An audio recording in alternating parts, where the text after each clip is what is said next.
I want to pay for your freedom.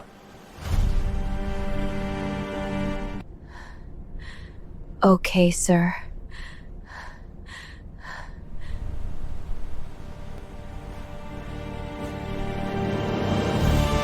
The iron chains rattled against stone as the royal decree burned in Marcus Aurelius's fist. Pack law demanded blood tonight, demanded her blood, and the Alpha King stood in the midnight auction house staring at a girl whose face he couldn't even see. Just a burlap sack. Just trembling shoulders. Just one copper penny left in his pocket after his brother's betrayal had drained the kingdom's coffers dry. Going once for the hooded slave. The auctioneer's voice cut through the crowd like a blade. Marcus should have walked away. Should have let the council's dogs tear her apart for whatever crime had marked her for this fate. But something in the way she held herself, proud even in chains, defiant even with death breathing down her neck, made him raise that single penny into the torchlight. Sold to the Alpha King for 1 penny. Laughter erupted through the crowd. The mighty Marcus Aurelius, heir to the throne of the largest wolf pack in the empire, reduced to pocket change. He didn't care about their mockery. He cared about the way her shoulders straightened when he approached. The way she didn't cower when he reached for the sack covering her head. "Don't," she whispered, voice muffled but commanding. "Not here. Not in front of them." That voice. God's, that voice carried power he hadn't heard since. Well, it couldn't be. "Listen, before I tell you what happened when he removed that hood, before I reveal the secret that would shatter 3 kingdoms and ignite a war older than stone itself, I need to know you're really here with me. Tell me the city you're watching from so I can send you a hug, because what comes next is going to break your heart before it puts it back together. Drop your city in the comments. I need to know you're ready for this." The auction house doors slammed open. Council guards in crimson cloaks flooded the room with silver weapons drawn. At their head stood Cassius, Marcus's cousin, wearing the seal of the Grand Inquisitor like a crown.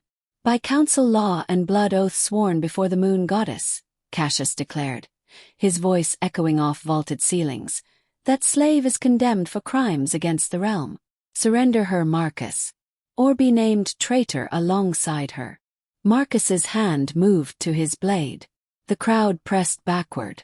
This wasn't just about one slave anymore. This was about pack law versus royal authority. About the ancient blood oath his father had sworn on his deathbed. About the forbidden bloodline that ran through the veins of someone in this room. And Marcus would bet his throne it wasn't Cassius. "Name her crimes," Marcus growled, letting his alpha power roll through the words. Several wolves in the crowd dropped to their knees from the pressure alone. "Speak them aloud, Cassius, so everyone can hear what justice looks like in your council." Cassius's jaw tightened. His eyes flickered to the hooded girl. "She is accused of being the lost Luna. The one prophesied to either save or destroy the realm. The one whose very existence violates the Treaty of Broken Moons." The crowd gasped. The lost Luna was a myth. A story mothers told children to frighten them into obedience. She was the child born of 2 warring packs, the one whose blood could either unite the realm or tear it into eternal darkness. The council had hunted her for 20 years. And Marcus had just bought her for a penny. "Remove the hood," Cassius commanded. "Let us see if the prophecy bleeds true." Marcus's fingers found the rough burlap. The girl's breathing quickened beneath it. When he pulled it away, the auction house fell into absolute silence. Silver hair cascaded past her shoulders like moonlight made solid. Eyes the color of storm clouds met his with recognition that made his wolf howl in his chest. A crescent birthmark curved along her left cheekbone, the mark of the lunar bloodline, the one destroyed in the purge 20 years ago. But it was her face that stopped his heart. 'Cause he knew that face. Had known it since they were children running through palace corridors. Had known it when she'd been declared dead in the fire that consumed the eastern wing. Had mourned it for 15 years. "Livia," he breathed. She smiled, sad and knowing. "Hello, Marcus." Surprised. The world tilted. Livia Constantina, daughter of the deposed Eastern Alpha. His childhood best friend, The girl who'd supposedly burned to ash before her 13th birthday, stood before him in chains, alive, carrying the mark of the lost Luna, sentenced to death by the very council that had probably ordered her family's execution. "This is impossible," Cassius snarled. The Constantina line ended. "In fire and lies," Livia interrupted, her voice cutting through his. She looked past Marcus to address the crowd. "Yes, I am Livia Constantina. Yes, I am the lost Luna your council has hunted. And yes, Marcus Aurelius just saved me with his last penny while your precious council grows fat on gold stolen from the packs they claim to serve." The accusation landed like a thunderclap. Guards shifted uncomfortably. Whispers erupted through the crowd. Marcus's mind raced. If Livia was alive, if she carried the lunar mark, if the prophecy was real, then everything changed. The council's authority rested on the extinction of her bloodline. Royal decree couldn't override pack law, but pack law had been written by counselors who'd murdered their way into power. "Arrest them both," Cassius ordered. "By authority of." "You have no authority here." The voice came from the back of the auction house. The crowd parted like water as Octavia, Marcus's sister and commander of the royal guard, strode forward with 50 armed wolves at her back. "Council law applies within council halls. This is a royal auction house. Royal jurisdiction. My brother's jurisdiction." Cassius's hand moved to his sword. "The council supersedes." "Supersedes nothing." Octavia stopped beside Marcus, her green eyes glittering with dangerous promise. "The blood oath our father swore was to protect the heir to the throne. Marcus is that heir. The girl he purchased belongs to him now by legal transaction. You want her. Declare war on the throne." The tension crackled like lightning about to strike. This was the moment. The choice that would define the realm's future. Council versus crown. Old law versus older prophecy. Marcus made his decision. "I claim right of sanctuary for Livia Constantina under royal protection," he announced, his voice carrying the full weight of his alpha command. "By the ancient laws that predate your council, by the blood oath sworn by my father, and by my authority as heir to the throne of the Northern Realm. Any who challenge this claim challenge me directly." He let his alpha power flood the room. Windows rattled. Torches flickered. Several counselors dropped to their knees despite themselves. This was why his father had named him heir despite having an older brother. This was why the packs followed him. Pure, undiluted alpha dominance that bent the air itself. Cassius remained standing but barely. Sweat beaded on his forehead. "You would violate the Treaty of Broken Moons. Risk war with every pack in the realm." "I would honor a blood oath," Marcus replied coldly. Something the council seems to have forgotten how to do. For a long moment nobody moved. Then Cassius smiled, a dangerous, knowing expression that made Marcus's instincts scream warning. "Very well, cousin." Cassius sheathed his blade slowly, deliberately. "You invoke ancient law. Let's see how ancient we can go. To challenge your claim. I invoke the trial of sovereigns."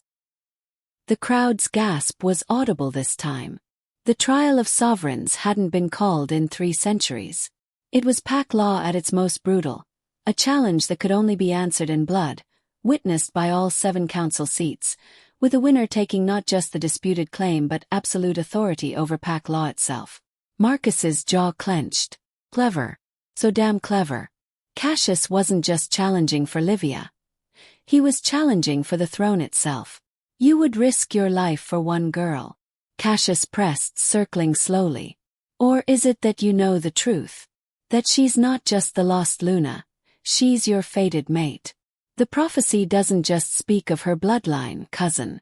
It speaks of 2 bloodlines united. Northern and Eastern. Alpha King and Lost Luna. Together they either save the realm or burn it to ash." Marcus felt Livia's sharp intake of breath behind him. He hadn't known. Hadn't let himself consider it.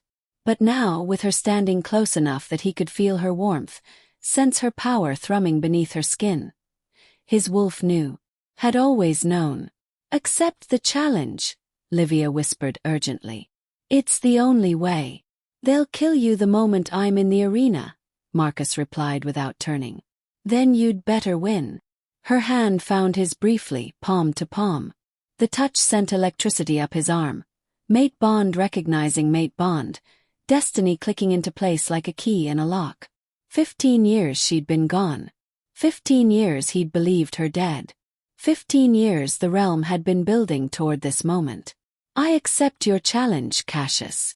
Marcus's voice rang through the auction house. The trial of sovereigns.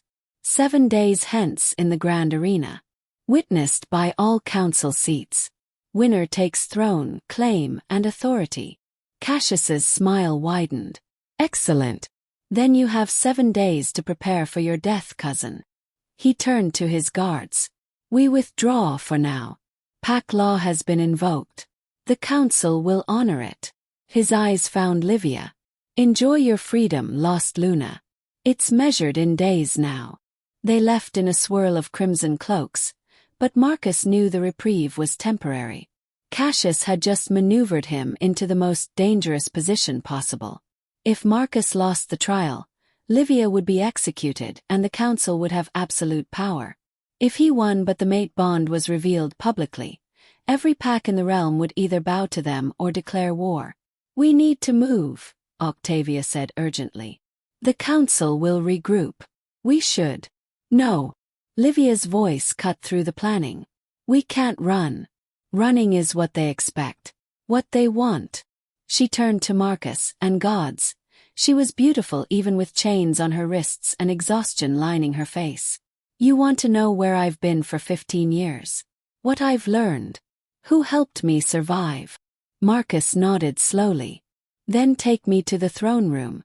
Because the lost Luna has a story to tell, and every pack in this realm needs to hear it. The palace throne room blazed with candlelight despite the late hour. Marcus had sent word ahead, not just to the royal guard but to pack leaders from every district. This wasn't going to be a quiet revelation. If Livia wanted to speak, she'd speak to everyone who mattered. She stood before the throne with chains removed but wrist marks still visible. Marcus stood to her right, Octavia to her left. Around them, 50 pack leaders and their seconds filled the great hall, their eyes fixed on the girl who'd been dead for 15 years. Most of you remember me, Livia began, her voice steady despite the trembling Marcus could sense in her shoulders. Livia Constantina, daughter of Alpha Tiberius, last of the Eastern bloodline. You were told I died in the fire that consumed the Eastern Palace. You were told my entire family perished. You mourned us as casualties of a tragic accident. She paused, letting silence build. You were lied to. Murmurs rippled through the crowd. The fire was no accident. It was ordered by the council, specifically by 3 members who now sit in the highest seats. They wanted the Eastern bloodline extinguished because my father discovered what they were doing. He found evidence of embezzlement, of manipulation, of council members using pack law to consolidate power while bleeding territories dry. That's a serious accusation, one pack leader called out. What proof do you have? Livia smiled grimly. I have my father's journals. I have testimony from 12 witnesses who survived the fire. I have financial records showing gold flowing from pack territories into council coffers. And I have something else. She reached up to touch the crescent birthmark on her cheek. I have the mark of prophecy, which means I have power the council can't control. They didn't just want my bloodline dead. They wanted the prophecy dead. Marcus watched the crowd carefully. Some looked skeptical. Others showed dawning horror. All were listening. The prophecy speaks of 2 bloodlines united, Livia continued, her eyes finding Marcus's briefly before sweeping the room. Northern Alpha and Eastern Luna, joined to either save or destroy the realm. For 15 years I've hidden because I didn't understand what that meant. I thought it was about power, about thrones and territory. She took a breath. I was wrong. It's about pack law itself. About whether we serve the council or whether the council serves us. So what do you propose? Another leader asked. I propose we remind the council who holds the true power. Livia's voice grew stronger.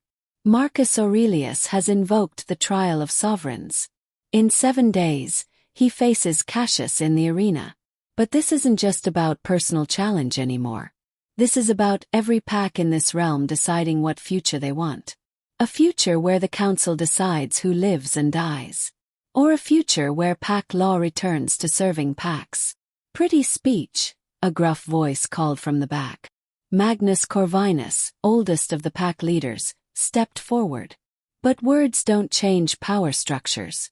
The council has authority because they've had it for decades. They have the inquisitors. They have the silver weapons. They have fear, Livia interrupted. They've kept us afraid of each other, afraid of the prophecy, afraid of change. But what if we stopped being afraid? She looked at Magnus directly. You lost your son to council justice 3 years ago. Called him a traitor for questioning their authority. Tell me, Magnus, would you like to know the real reason they executed him? The room went deadly quiet. Magnus' weathered face paled. What do you know about my son? I know he discovered the same evidence my father did. I know he was going to bring it before the entire pack leadership. I know the council labeled him traitor and executed him before he could speak. Livia's voice softened. And I know he was innocent, Magnus. Of everything except trying to serve his pack truthfully. The old man's shoulders shook. Around the room, other faces showed similar recognition. How many had lost people to council justice? How many had questions they'd never dared ask? The trial of sovereigns gives us an opportunity, Marcus said, stepping forward. 7 days. In those 7 days, I'm requesting that every pack leader here gather your wolves, review your territories, question your council representatives. Look at the evidence Livia has gathered. Then, when the trial comes, witness it not as subjects but as sovereigns yourselves. Because pack law only works when packs enforce it. And if you lose? Someone asked quietly. Marcus met Livia's eyes. Saw determination there. Saw fire and fury and the girl he'd known 15 years ago who'd never backed down from a challenge. Then you'll know the council's power is absolute, he answered. And you'll have to decide if that's the realm you want to live in. The pack leaders dispersed slowly, conversations erupting in hushed clusters. Marcus watched them go, feeling the weight of what they'd just set in motion. This wasn't just about him and Cassius anymore. This was revolution wrapped in the language of tradition. That was dangerous, Octavia murmured when the room finally cleared. You've just painted targets on every pack leader who sided with us. They already had targets, Livia replied. They just didn't know it yet. Marcus turned to her. Really looked at her for the first time since removing that hood. Silver hair, storm-gray eyes. Crescent mark glowing faintly in the candlelight. Beautiful and powerful, and his mate. His fated mate. The one destiny had chosen for him before he'd even understood what destiny meant. We need to talk, he said quietly. Alone. Tavia took the hint and left. The throne room fell into silence, broken only by crackling torches and their breathing. 15 years, Marcus started, voice rough with emotion. 15 years I mourned you. Believed you were dead. Tried to move forward while part of me was stuck in that damn Eastern Palace watching it burn. I'm sorry. Livia's voice cracked. I wanted to contact you. Wanted to tell you I'd survived. But they were hunting me, Marcus. The council sent inquisitors to every territory. If anyone knew I was alive, they would have killed you. Marcus closed the distance between them. I know. Understand. But God's Livia, do you know what it did to me? Losing you. She looked up at him, tears shimmering in those storm-gray eyes. Probably the same thing it did to me. Losing everything. My family. My home. My best friend. He paused. My mate. The word hung between them like a confession. You knew, Marcus breathed. I've known since I was 12 years old and felt the bond snap into place like a chain around my heart. Livia's hand came up to rest against his chest, right over where his heart thundered. I knew, and it terrified me, because how could I be someone's mate when my entire existence was illegal? When the council wanted me dead. When the prophecy said we'd either save the realm or destroy it. Marcus covered her hand with his. Felt the mate bond surge stronger, recognizing and complete. We save it, he said firmly. Whatever the prophecy says about destruction, that's not us. That's not our path. You sound certain. I am certain. 'Cause I know you, Livia. Knew you then, know you now. You don't destroy. You build. You protect. You survive. His other hand came up to cup her face, thumb brushing over the crescent mark. And I'll be damned if I let the council's fear turn you into something you're not. She leaned into his touch, eyes closing briefly. The trial of sovereigns. Marcus, do you understand what you've agreed to? It's not just combat. It's. I know what it is. Marcus had spent hours after the challenge reading ancient texts, understanding exactly what he'd committed to. The trial wasn't just physical combat. It was a test of alpha dominance, pack loyalty, and willingness to sacrifice everything for pack law. 3 challenges over 3 days, each one designed to break either body or spirit. Winners became legends. Losers became warnings. Cassius has been training for this, Livia warned. He spent years studying every trial in history. He knows every strategy, every technique. He's never fought someone protecting their mate. Marcus's voice dropped to a growl. He's never had something worth dying for. That makes all the difference. Livia's eyes opened, fierce and bright. Then we have 7 days to prepare. 7 days to gather evidence, build alliances, and make sure that when you face him, you're not just fighting for me. You're fighting for every wolf in this realm who's been suppressed by council law. No pressure then. Despite everything, she laughed. Soft and genuine, and gods, he'd missed that sound. We're either going to change the world or die trying. I'd say that's just another Thursday for us. He remembered Thursdays from their childhood. Thursday had been their day to escape tutors and training, to run through forests and plan impossible futures. Thursday had been the day before the fire, the last normal day before everything burned. When this is over, Marcus said quietly, when the trial is done and the council is either broken or victorious, will you stay? Where else would I go? Anywhere safe. Somewhere the prophecy can't touch you. Somewhere you could just be Livia instead of the lost Luna. She shook her head slowly. That girl doesn't exist anymore.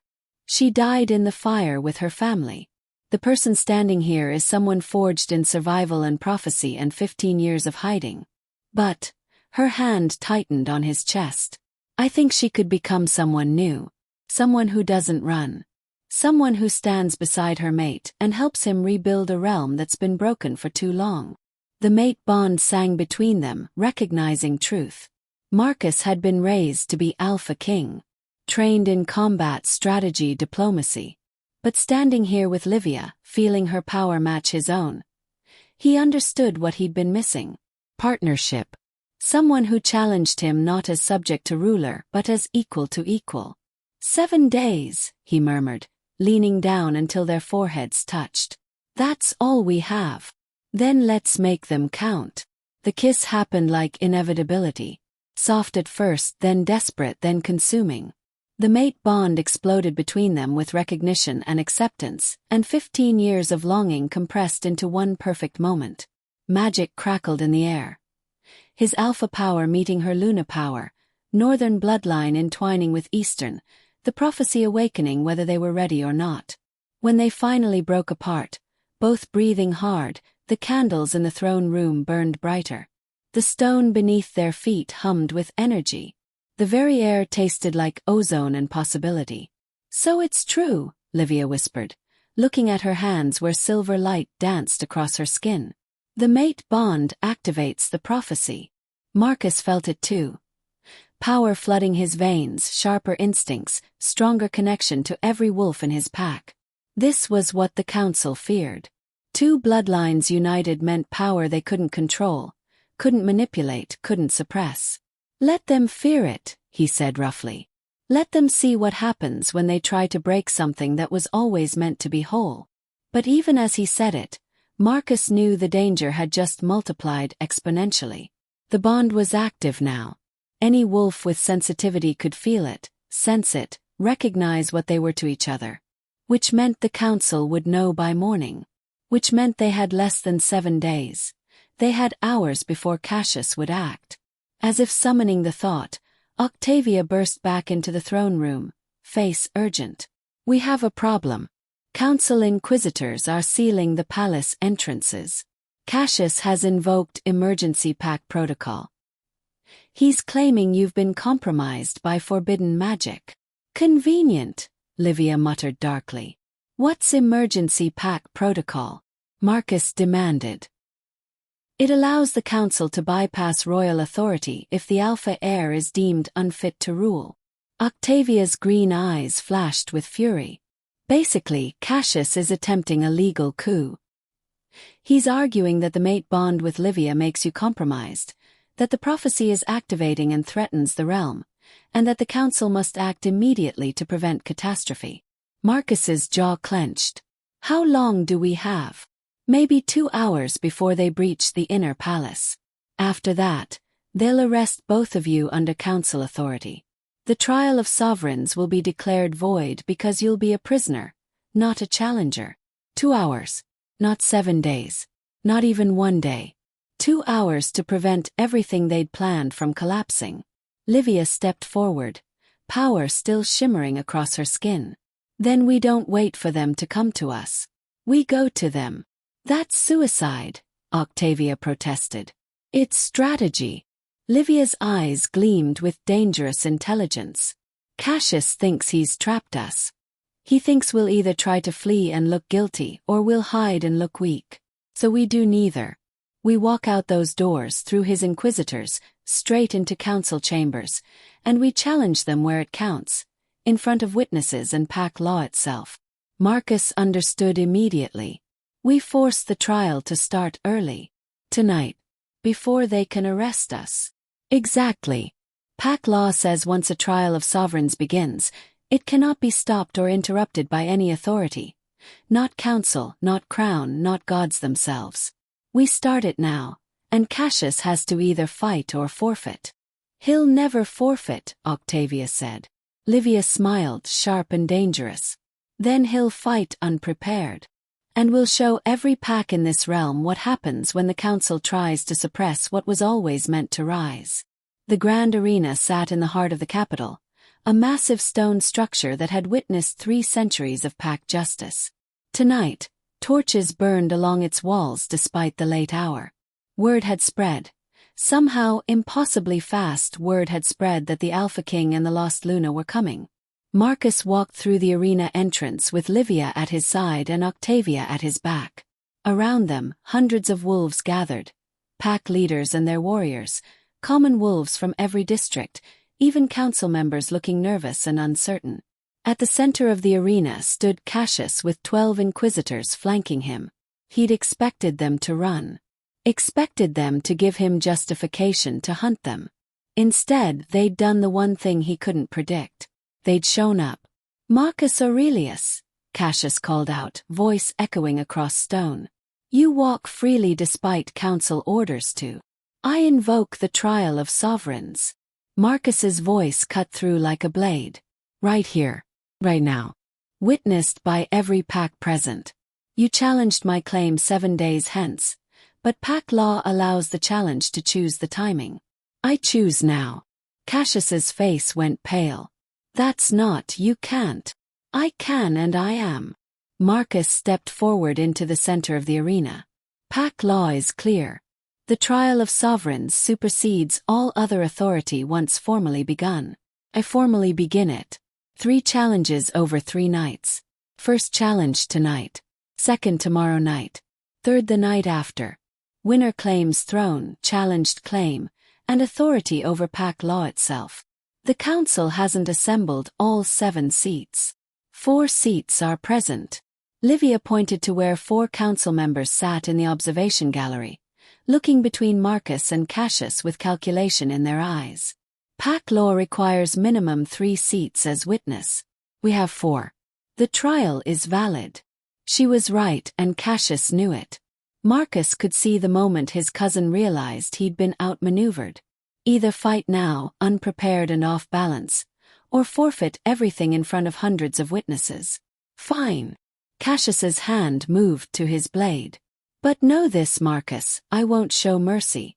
Not to you, and especially not to her. I don't want your mercy. Marcus drew his own weapon, feeling his alpha power rising.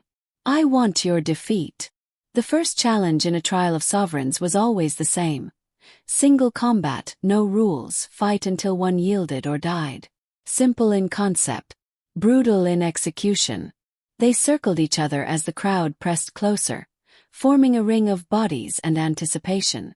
Marcus felt every eye on him, felt the weight of pack law and prophecy, and his mate standing at the arena's edge with silver light still dancing across her skin. Cassius struck first. Fast, precise, blade singing through air. Marcus parried and countered, their steel meeting in a shower of sparks. They were evenly matched in speed and strength, both trained from childhood in combat. But Marcus had something Cassius didn't. He had rage. Pure, righteous fury at everything the council had taken. His mate's family. 15 years of her life. Magnus' son and countless others executed under false charges. Every wolf who'd suffered under laws designed to control rather than protect.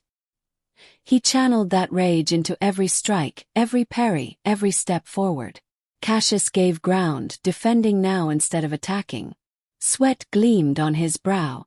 His movements grew fractionally slower. You can't win, Cassius panted, blade trembling as Marcus drove him backward. Even if you kill me tonight, the council will never accept her. The prophecy will never let you rest. You'll be fighting this war until the day you die. Then I'll die fighting. Marcus's blade swept low, forcing Cassius to jump back. Better that than living on my knees under council tyranny. He felt the moment victory became inevitable. Felt it in the shift of Cassius's weight, the flicker of doubt in his eyes, the way the crowd's energy changed from uncertainty to expectation. One more strike. One more opening. Marcus took it. His blade slashed upward, catching Cassius's sword and sending it spinning away. Before his cousin could react, Marcus's hand closed around his throat and slammed him into the arena floor. The impact cracked stone. Cassius's eyes went wide with shock and pain. Yield, Marcus growled, letting his alpha dominance flood through the command. Yield or die. For a long moment Cassius struggled. Pride and power warred across his face. Then, slowly, his hand came up in the gesture of submission. I yield the first challenge, he gasped. Marcus released him and stepped back, breathing hard. The crowd erupted, some in cheers, others in angry protest. The 4 council members in the gallery looked stunned. First challenge to Marcus Aurelius. Octavia announced in her role as Royal Guard commander. Second challenge tomorrow night at the same hour. Trial of Sovereigns continues by pack law. Marcus didn't wait for the crowd's reaction. He moved straight to Livia, pulling her into his arms, needing to feel her solid and real and alive. 1 down, she whispered against his neck. 2 more to go. We should celebrate, Octavia said, approaching with a tired smile. That was. Don't celebrate yet. Livia's voice went tight. Look. Marcus turned. In the observation gallery, the 4 council members had stood and were conferring urgently. One of them, Flavius the eldest, raised his hand for silence. We invoke council right of escalation, Flavius announced, his aged voice carrying across the arena.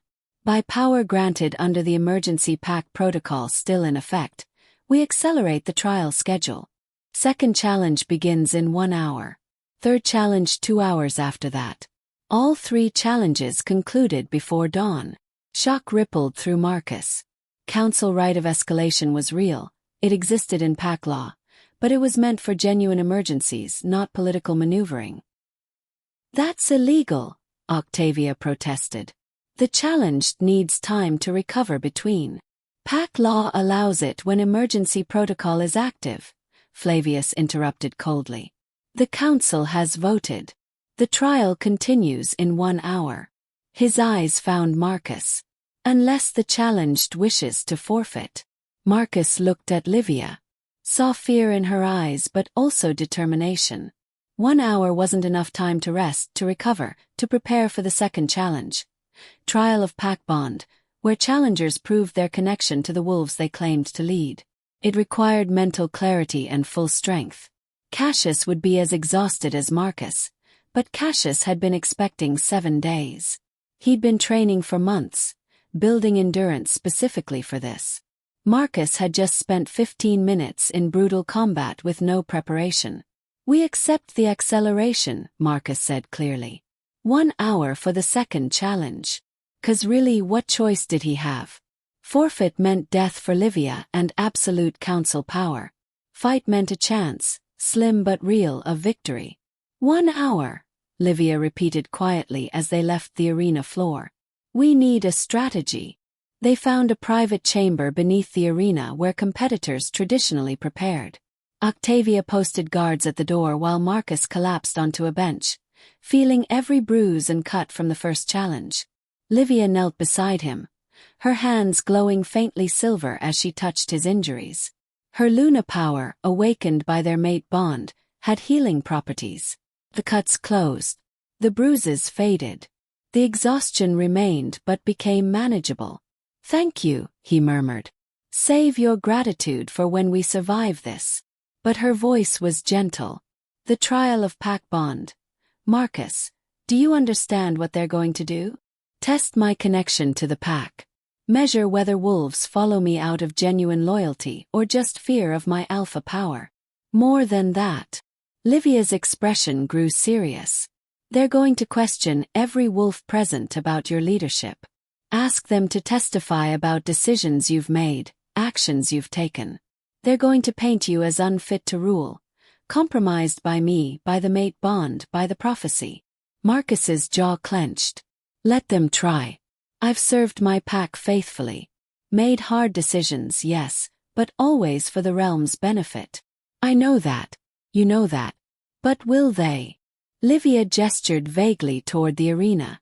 How many of those wolves know you beyond your reputation? How many have actually seen you lead, seen you sacrifice, seen you be anything other than the perfect alpha heir? She was right, and they both knew it. Marcus had been raised to project strength, not vulnerability. To lead through dominance, not empathy. The wolves feared and respected him. But did they trust him? Did they love him the way a pack should love their alpha? Then I'll show them, Marcus said quietly. Show them what I've never shown before. The person beneath the title. That's risky. Vulnerability in the trial can be used against you. So can pretending to be something I'm not. Marcus took her hands, feeling the silver power still thrumming through her skin. You've spent 15 years hiding, being someone else to survive. I've spent 15 years performing, being the perfect heir because that's what was expected. Maybe it's time we both stopped hiding. Livia's eyes shimmered. Together. Together. The hour passed too quickly. They returned to the arena to find it even more crowded. Word had spread about the accelerated trial, and wolves from every corner of the capital packed the stone galleries. At the center, a simple wooden chair sat waiting. The judgment seat. Trial of Pack Bond, Flavius announced. The challenger will sit and answer questions from any wolf present.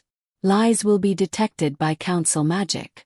Evasions will be judged as admissions of guilt. At the end, wolves present will vote on whether the challenged is fit to lead. Majority rules. Marcus moved to the chair, feeling exposed in a way combat never made him feel. This wasn't about physical strength. This was about who he was when the throne and title were stripped away. The questions came immediately, fired from dozens of voices. Is it true you've been lying to the pack about the lost Luna? Did you know she was alive before tonight? Have you been planning to break council law? Are you compromised by the mate bond? Marcus answered each one honestly. No, he hadn't known Livia was alive.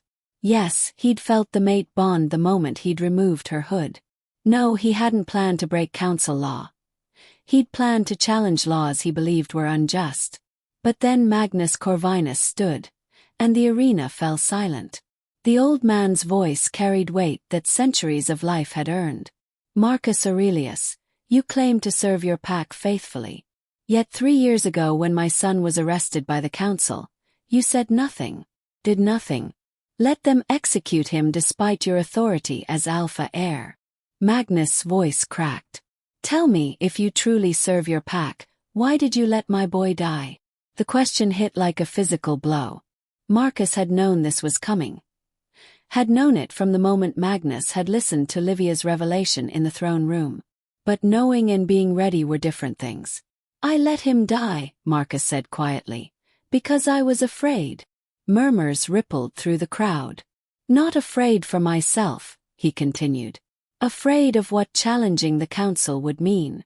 Afraid that if I defended your son, they'd use it as excuse to purge the royal guard, to arrest pack leaders sympathetic to reform, to tighten their control until no one could breathe. I told myself it was strategic. That saving one life wasn't worth risking hundreds. He met Magnus' eyes directly. I was wrong. Your son deserved someone to stand beside him. Deserved his Alpha to fight for him instead of calculating political costs. His death is one of many failures I carry, Magnus. And if these wolves vote me unfit to lead, they won't be wrong. Because a leader who lets fear guide his decisions isn't worthy of the title. The silence stretched. Then Magnus spoke again, voice thick with emotion. My son wrote me a letter before he died. Said he knew the risks. Said he hoped someday an Alpha would be brave enough to challenge the system that killed him. The old man's eyes glimmered with tears. I think he would have wanted you to be that Alpha, Marcus. Even knowing you failed him. Because failure with growth is worth more than perfection with stagnation. He sat down slowly. Around the arena, wolves shifted, murmuring to each other. Marcus felt the tide turning. Not completely, but enough to matter. More questions came. About his relationship with Livia. About the prophecy. About his plans for the realm if he won the trial. Marcus answered each one with brutal honesty, letting them see the person he'd kept hidden behind centuries of royal tradition and alpha dominance. Finally, Flavius raised his hand for silence. The questioning is complete. Wolves present, vote now. Is Marcus Aurelius fit to lead? The tension crackled like lightning about to strike. Wolves stood one by one, raising hands in support or keeping them down in rejection. Marcus counted silently, heart pounding. It was close. So damn close. When the final count came, Octavia announced it in a voice that tried to stay neutral but couldn't quite hide relief. Majority support. Trial of pack bond passes to Marcus Aurelius. The arena erupted, some in celebration, others in anger. 2 challenges won. 1 remaining. But Marcus felt the exhaustion now like a physical weight. Using alpha power in combat, then bearing his soul for judgment, it had drained reserves he didn't know could be emptied. And they had less than 2 hours before the final challenge. Trial of sacrifice, Cassius said, standing now at the arena's center. His voice carried dark promise. Let's see what the Alpha heir is truly willing to give. The trial of sacrifice was the most feared of the 3 challenges. It required the challenger to prove they would sacrifice anything, literally anything, for pack law and the realm's greater good. Historically, it had taken many forms. Sometimes it meant giving up power voluntarily. Sometimes it meant choosing between loved ones. Sometimes it meant walking into death willingly. The council would decide the form. And looking at Cassius's expression, Marcus knew it would be designed to break him completely. 2 hours, Livia said urgently as they returned to the preparation chamber. Marcus, you need to rest. Recover. I need to prepare for whatever they're going to throw at me. But his body betrayed him, swaying slightly with exhaustion. Livia caught him, her strength surprising and welcome. You've already won 2 challenges. You've proven yourself in combat and character. The final challenge. She paused, something like fear crossing her face. Marcus, there's something you need to know about the trial of sacrifice. Tell me. The prophecy. The part everyone knows is about two bloodlines united saving or destroying the realm. But there's a second part. A part the council suppressed centuries ago. Livia's hands tightened on his arms. It says the union requires sacrifice. Blood price paid for blood power gained. The mate bond gives us strength, but it demands cost. Marcus's exhaustion cleared slightly with alarm. What kind of cost? The prophecy doesn't specify. Just that sacrifice must be made willingly by both bloodlines. Something given that can never be reclaimed. Her storm-gray eyes held his. I think the council is going to use the trial of sacrifice to force that prophecy cost. Force us to choose between the mate bond and the realm. Between love and duty. That's... Marcus started to protest, then stopped. Because it was exactly what the council would do. Exactly how they'd twist pack law and prophecy into a weapon. They'll make me choose between you and the throne. Or worse. Make me choose between you and the realm's safety. Livia's voice broke slightly. Marcus, whatever happens in that arena, whatever they demand, I need you to promise me something. Anything. Don't sacrifice yourself for me.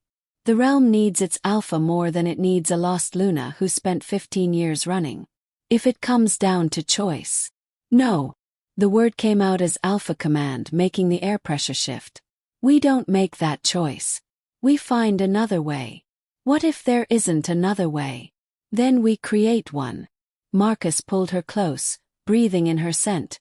Winter night and silver moonlight and home. The prophecy says sacrifice is required. It doesn't say what sacrifice.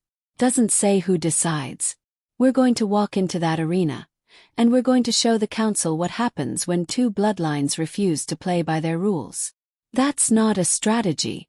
That's hope. Hope is all we have left. The 2 hours crawled and sprinted simultaneously. Too much time to dread what was coming. Not enough time to prepare adequately. When Octavia came to summon them back to the arena, Marcus felt like he was walking toward execution and destiny in equal measure. The arena had transformed. In the center, a massive stone altar had been erected, ancient pack law symbolism that made Marcus's instincts scream warning. Around it, all 7 council seats were now filled. They'd pulled members from across the realm for this final challenge. Cassius stood beside the altar with triumph already painting his features. Trial of sacrifice, Flavius announced from the council gallery. The final challenge to determine who rules, who serves, and who submits to pack law eternal. Marcus moved to stand before the altar with Livia at his side. Every wolf in the arena had gone silent.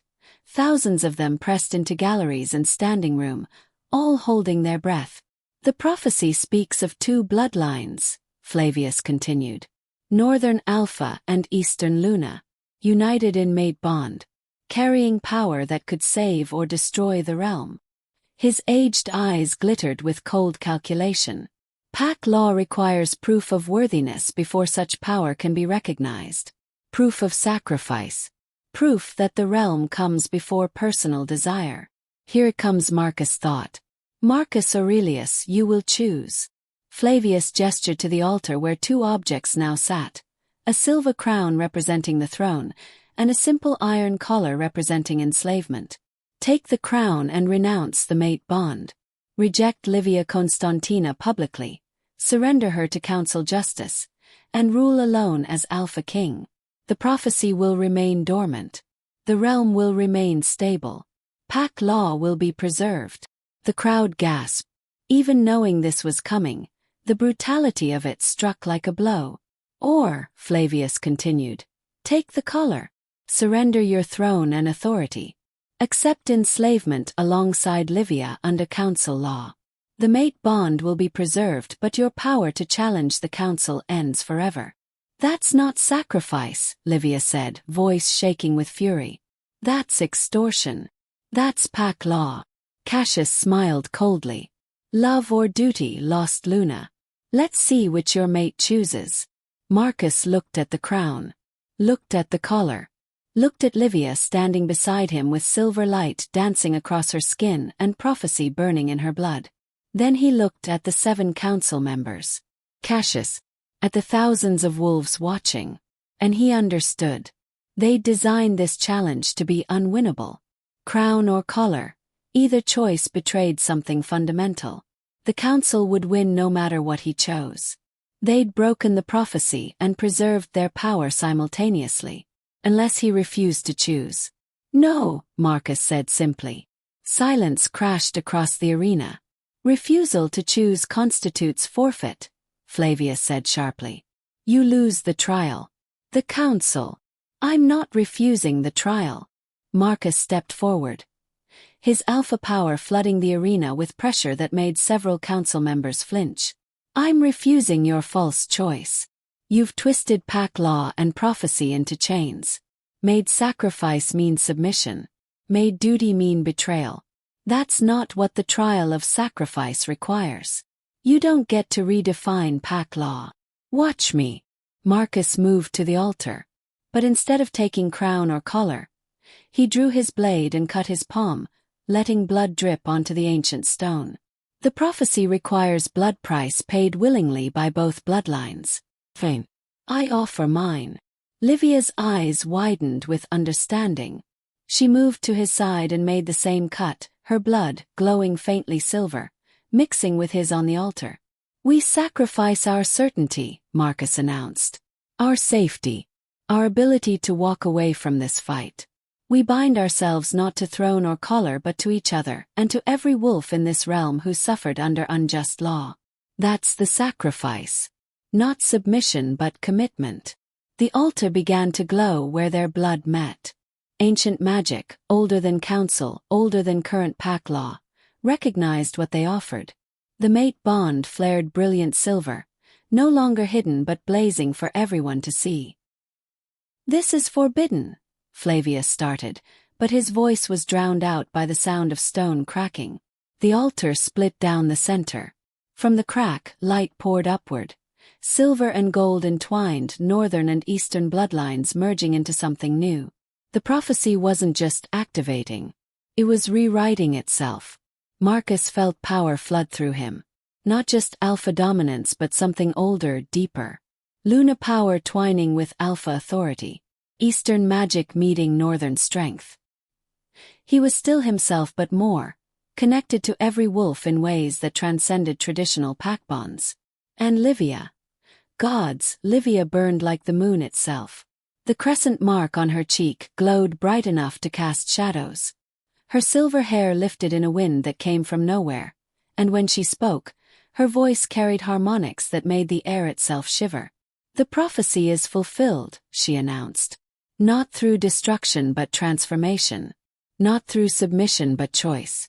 We are bound, not by council law but by something older and truer. And we invite every wolf present to witness what happens when prophecy stops being a weapon and becomes a promise. The light from the shattered altar expanded, washing over the arena. Marcus felt it touch every wolf present, felt them recognize the truth of what they were seeing. This wasn't about thrones or collars or political power. This was about the fundamental nature of pack bonds, of loyalty given freely rather than extracted through fear. The 7 council members stood, faces ranging from shock to fury to something almost like awe. This changes nothing, Cassius tried to say, but Marcus cut him off. This changes everything. The trial of sovereigns is complete. 3 challenges, 3 victories. By pack law that you invoked, Cassius, I've won authority over pack law itself. No, you cheated. I redefined what sacrifice means. Marcus's voice carried absolute certainty now, backed by the combined power of 2 bloodlines and prophecy fulfilled. That's not cheating. That's evolution. He turned to address the entire arena, letting his voice and power touch every wolf present. For too long, pack law has been a weapon the council uses to control rather than serve. For too long, we've been afraid of prophecy, of change, of anything that threatens established power. But tonight you've witnessed something different. Two bloodlines choosing each other despite consequences. Choosing commitment over certainty. Choosing transformation over stagnation. His eyes found Magnus in the crowd. Your son died challenging unjust laws. He won't be the last martyr if nothing changes. But he could be the last if we decide, together, to rebuild what's been broken. Marcus gestured to Livia, to the shattered altar, to the silver-gold light still dancing through the arena. The prophecy isn't a curse. It's an opportunity. A chance to create something better than what we've had. But it only works if we choose it. All of us. Not just Alpha and Luna, but every pack, every territory, every wolf who's tired of living in fear. The silence that followed felt expectant. Then one wolf stood. Magnus, aged and weathered and grieving. He raised his hand to his heart in the ancient gesture of pack loyalty. I choose change, the old man said simply. Another wolf stood. Then another. Then dozens, then hundreds. The arena filled with wolves standing, hands over hearts, voices raised in agreement. Not all. Some remained seated, loyal to the council. But enough. God's more than enough. The 7 council members looked at each other. Flavius's face had gone ashen. Cassius looked like he'd swallowed glass. This isn't over, Cassius snarled. You think you've won, but the council will never. The council will adapt or fall, Marcus interrupted coldly. Pack law is clear. I won the trial of sovereigns. That gives me authority over how pack law is interpreted and enforced. And the first thing I'm changing is that the council serves the packs, not the other way around. You can't. I just did. Marcus felt the power settle around him like a crown more real than any metal. You challenged me, Cassius. You invoked ancient law thinking it would eliminate me. Instead, it's transformed everything. He paused, letting the moment breathe. You're dismissed from council service. Your seat is forfeit. Your authority ends tonight. The other council members won't allow. Then they can challenge me themselves and see how that works out. Marcus's eyes swept the 6 remaining council members. Anyone else want to try? No one moved.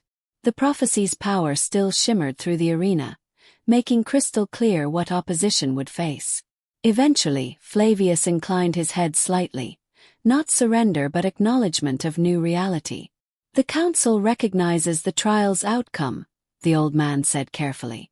Though we reserve right to discuss implications. Discuss all you want. Marcus turned away from them, done with council games. His eyes found Livia, still glowing with Luna power, storm-gray eyes reflecting pride and relief and love. He crossed to her in 3 steps and pulled her into his arms, not caring that thousands watched. The mate bond sang between them, complete, acknowledged, unbreakable. We did it, Livia whispered against his chest. We survived, Marcus corrected. The work of rebuilding starts tomorrow. Tomorrow. But tonight. Tonight we rest. Together. As mates. As partners. As the Alpha King and Lost Luna who refused to let prophecy define them. The crowd began to disperse slowly, conversations erupting in waves of excitement and concern and hope. Octavia approached with a tired smile. That was the most reckless, brilliant, terrifying thing I've ever witnessed, she said. Father would be proud. Or horrified. Possibly both. Definitely both, Marcus agreed. He kept one arm around Livia, unwilling to let her go even for a moment. What's the aftermath look like? Complicated. The council is scrambling. Pack leaders are debating. 3 territories have already sent messages pledging support.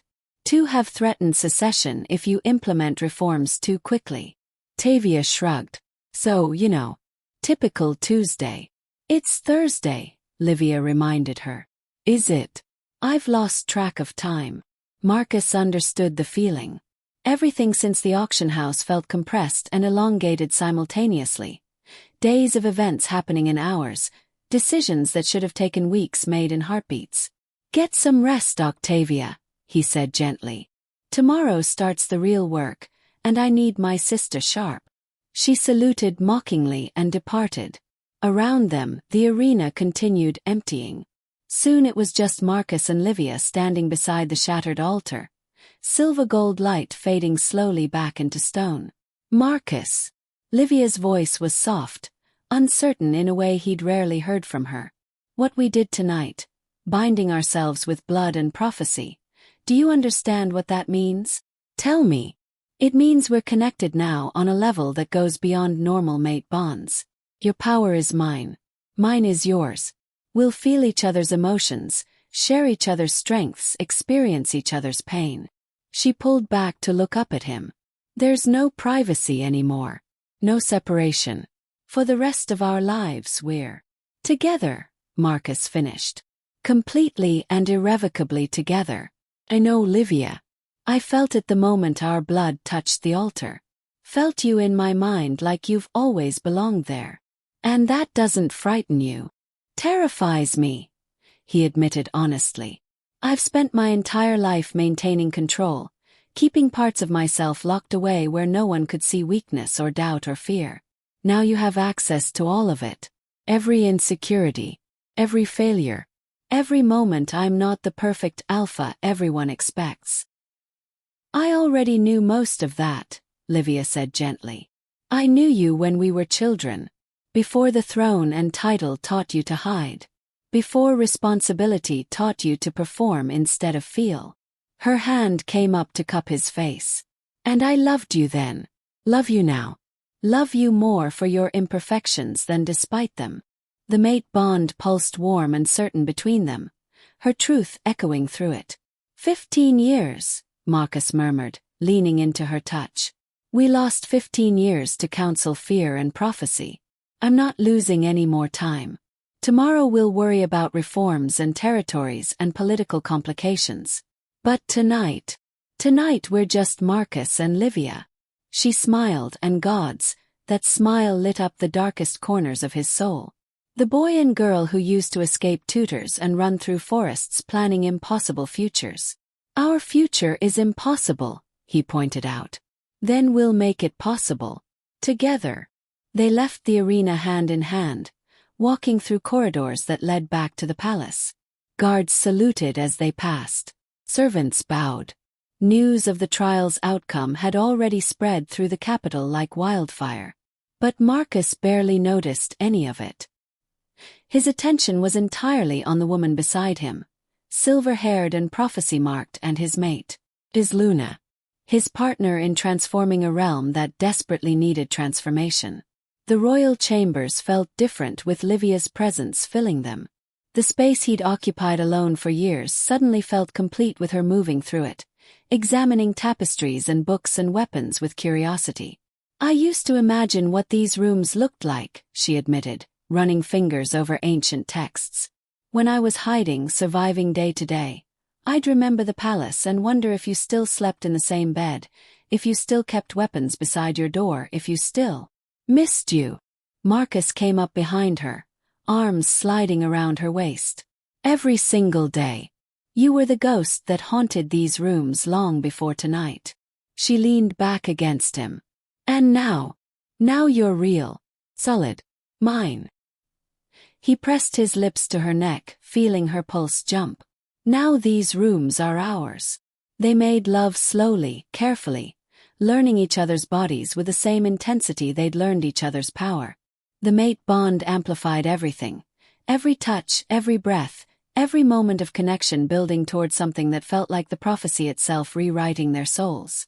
Afterward, tangled in sheets with silver gold light still glimmering faintly across their skin, Livia traced the scars on Marcus's chest. Tell me about these, she requested softly. So he did. Told her about battles and training, about the wound from his brother's betrayal that had nearly killed him, about the mark on his shoulder from the night he'd first activated his alpha power and nearly destroyed himself with the force of it. She listened, fingers following each scar's path, and then told her own stories. 15 years of hiding, of surviving, of learning to suppress Luna power that wanted to burn through her skin. The scars weren't all physical. Some were wounds to her spirit, to her sense of self, to her ability to trust. We're both broken, Marcus observed quietly. Different breaks, different stories, but broken nonetheless. Maybe that's why we fit. Livia's head rested on his chest, listening to his heartbeat. Two broken pieces creating something whole. The prophecy's sacrifice, Marcus realized. Not death or submission but vulnerability. Letting someone see every broken piece and trusting them not to use it as a weapon. Scarier than any trial, Livia agreed. But her voice carried a smile. They drifted toward sleep eventually, exhaustion finally claiming what adrenaline had sustained. Marcus's last conscious thought was about tomorrow, about pack leaders to meet, reforms to implement, territories to stabilize, a realm to transform from tyranny into something worth serving. But that was tomorrow's problem. Tonight, he had his mate beside him, the prophecy fulfilled in their blood, and pack law finally starting to mean what it should have meant all along. Service to wolves instead of dominance over them. Tomorrow would bring complications. But they'd face them together. And honestly, Marcus couldn't wait. Tell me the city you're watching from so I can send you a hug. Because what you've just witnessed isn't just a story. It's the beginning of everything. Marcus and Livia's journey continues tomorrow when they face their first test as united Alpha and Luna. A rebellion from the Eastern Territories that claims Livia's bloodline doesn't give her right to rule, only to die.